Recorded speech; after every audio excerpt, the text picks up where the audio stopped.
ఓం శ్రీ గురుభ్యో నమ. ఓం శ్రీ మాత్రే నమ. శ్రీ లలితా సహస్రనామ స్తోత్రంలోని 933వ నామంగా అమ్మవారు మంగళాకృతి అని కీర్తించబడుతున్నారు.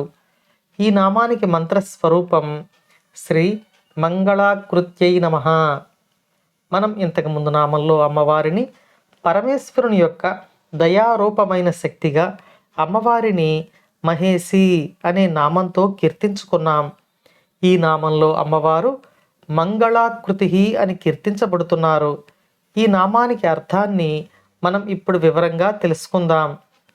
మంగళాకృతి అంటే మంగళములన్నీ తన ఆకృతిగా కలిగిన తల్లి అని అర్థం. ఈ సృష్టిలోని సకల సుఖములు, మంగళములు అన్నీ అమ్మవారి యొక్క అనుగ్రహంతో లభించినవి. మంగళకరమైన వస్తువులు కానీ, మంగళకరమైన సంఘటనలు కానీ అన్నీ అమ్మవారి అనుగ్రహంతోనే మనకు ప్రసాదించబడుతున్నాయి అని ఈ నామం మనకు తెలియచేస్తుంది.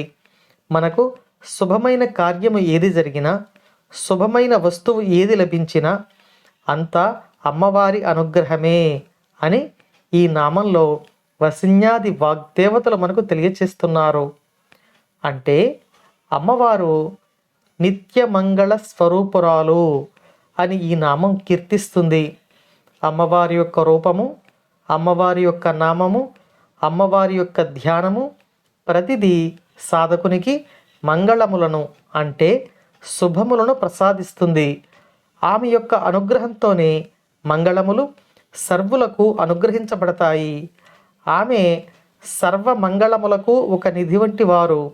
ఆమె యొక్క అనుగ్రహాన్ని మనం పొందగలిగితే తరగని నిధి అయిన మంగళములను కలిగిన తల్లి మనకు సకల శుభములను అనుగ్రహిస్తుంది అని ఈ నామంలో మనకు తెలియజేయబడుతోంది. అమ్మవారి యొక్క స్మరణతోనే మనము, మన శరీరము, మనస్సు అంతా మంగళమైపోతున్నాయి. మనం అమ్మవారిని స్మరించినంతనే మంగళములు మనలను అనుగ్రహిస్తాయి. కాలవశాత్తు మనకు కష్టములు ఎదురైనప్పుడు అమ్మవారి యొక్క మంగళకరమైన స్వరూపమే మనలను రక్షిస్తుంది. అమ్మవారు మనకు శుభములను ఎల్లవేళలా ప్రసాదించాలని కోరుకుంటూ ఓం శ్రీమాత్రే నమః.